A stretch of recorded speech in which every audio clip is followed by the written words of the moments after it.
வணக்கம், நான் doctor Shanthi Krishna Raghu from Ashwin homeo clinic. Weight loss பண்ணணும்னு யாருக்கு தான் ஆசை இருக்காது சொல்லுங்க. யாரை பார்த்தாலும் எனக்கு கொஞ்சம் வெயிட் குறையணும் டாக்டர், எனக்கு கொஞ்சம் வெயிட் குறையணும், ஏதாவது டிப்ஸ் சொல்லுங்களேன் அப்படின்னு கேட்பாங்க. ஸோ இன்னைக்கு ஆயுர்வேதிக்ல ப்ரூவ் பண்ண சில ரிசர்ச்ல இருந்து இதெல்லாம் சாப்பிட்டா நமக்கு வெயிட் லாஸ் வரும் அப்படின்னு சொன்ன சில டிப்ஸ் பத்தி தான் நம்ம இன்னைக்கு தெரிஞ்சுக்க போறோம்.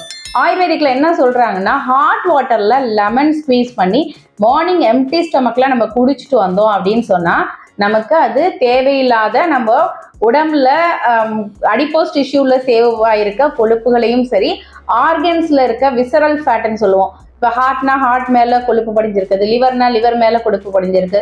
ஸோ இதெல்லாம் வந்து ஃபேட்டி லிவர்னு சொல்லுவோம் இல்லையா. இந்த மாதிரி தேவையில்லாத கொழுப்புகளையும் இது கரைக்கும். ஏன்னா அது பார்த்தோம்னா அந்த ஆர்கனையே சரியா ஃபங்க்ஷன் பண்ண விடாம இந்த கொழுப்பு வந்து அடைச்சிட்டு இருக்கும்.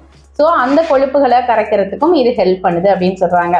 அது மட்டும் இல்லைங்க, நம்ம பிஃபோர் பிரேக்ஃபாஸ்ட் என்ன பண்ணணும்னா ஒரு 4 ஸ்பூன் நெல்லிக்காய் ஜூஸு, 4 ஸ்பூன் இஞ்சியோட ஜூஸு, அது மாதிரி 4 ஸ்பூன் ஆலோவேரா ஜெல் இருக்குல்ல உள்ளார அதோட ஜூஸு, இதை வந்து நல்லா ஸ்பீஸ் பண்ணி 4 ஸ்பூன் போட்டு இது கூட நம்ம ஹாட் வாட்டர் ஊற்றி காலையில் பிஃபோர் ஃபுட்டாக எடுத்துகிட்டு வந்தோம் அப்படின்னு சொன்னால் நமக்கு வெயிட் லாஸ்க்கு ரொம்ப ரொம்ப ஹெல்ப் பண்ணுது.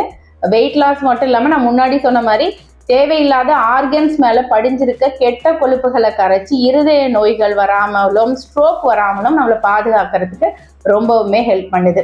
அது மாதிரி பார்லி வாட்டர், பார்லி அரிசி இருக்குல்ல, அந்த பார்லி அரிசியை தண்ணியில் போட்டு நல்லா கொதிக்க வச்சு அதோட தண்ணியை மட்டும் வடித்து எடுத்துக்கிட்டு அது கூட கொஞ்சம் லெமன் ஸ்குவீஸ் பண்ணி நம்ம குடிச்சிட்டு வந்தோம்னா நம்மளோட வளர்சிதை மாற்றம், மெட்டபாலிசத்தை இன்க்ரீஸ் பண்ணி ஃபேட் பர்னராக செயல்படுது. அதாவது கொழுப்புகளை எரிக்கிறதுக்கும் நம்ம சாப்பிட்ட உணவு உடனே டைஜஸ்ட் ஆகி எனர்ஜியாக கன்வெர்ட் ஆகிறதுக்கும் ஹெல்ப் பண்ணுது.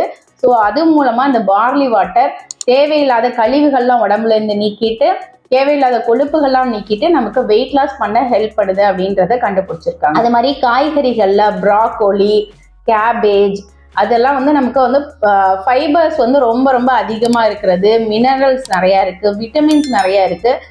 இந்த மாதிரி காய்கறிகள் நம்ம சாப்பாட்டுக்கு முன்னாடி கொஞ்சம் சாப்பிட்டுட்டு சாலட்டாவோ சப்ஜியாவோ செஞ்சு நம்ம சாப்பிட்டுட்டு அதுக்கு பிறகு நம்ம ஃபுட்டு சாப்பிட்டோம்னா நமக்கு பசியே இருக்காது, நம்ம அளவு ரொம்ப கம்மியாக எடுத்துக்குவோம். ஸோ இதில் தேவையான நியூட்ரிஷனும் கிடைக்கிது அப்படின்னு சொல்கிறாங்க. அது மாதிரி காலை உணவாக நம்ம என்ன பண்ணலாம்னா பச்சை பயிரை முளை கட்டி சாப்பிடலாம். அதில் வந்து எண்ணற்ற நியூட்ரிஷனும் இருக்குது, ஃபைபரும் இருக்குது. ஸோ அப்படைட்டை கண்ட்ரோல் பண்ணி நம்மளோட வெயிட் லாஸ்க்கு ரொம்பவுமே ஹெல்ப் பண்ணுது. ஸோ இந்த டிப்ஸை நீங்கள் தொடர்ந்து ஒரு 3 மாதம் ட்ரை பண்ணுங்கள். நீங்கள் உங்களுக்கு மார்க்கெட் வெயிட் லாஸ் சேஞ்சஸ் தெரியும். எல்லாரும் பார்த்தோன்னே என்ன இழைச்சிட்ட, என்ன பண்ணுற, எனக்கும் சொல்லித்தா அப்படின்னு நிச்சயமாக கேட்பாங்க. ஸோ ஆயுர்வேதிக்கில் ப்ரூவ் பண்ண இந்த ரிசர்ச் மூலமாக கிடைச்ச இந்த ரிசல்ட்டை நம்மளும் பயன்படுத்தி நம்மளோட தேவையில்லாத கெட்ட கொழுப்புகளை கரைச்சி நம்மளும் ஸ்லிம்மாக ஃபிட்டாக மெயின்டைன் பண்ணலான்னு கேட்டுக்கிறேன். ஸோ இதை நீங்கள் மட்டும் தெரிஞ்சுட்டா பார்த்தாது, உங்களோட நண்பர்களுக்கும் நீங்கள் நேசிக்கிற உறவுகளுக்கும் இந்த வீடியோ மறக்காம ஷேர் பண்ணுங்க. யாம் பெற்ற இன்பம் பெருக இவ்வையகம். நன்றி.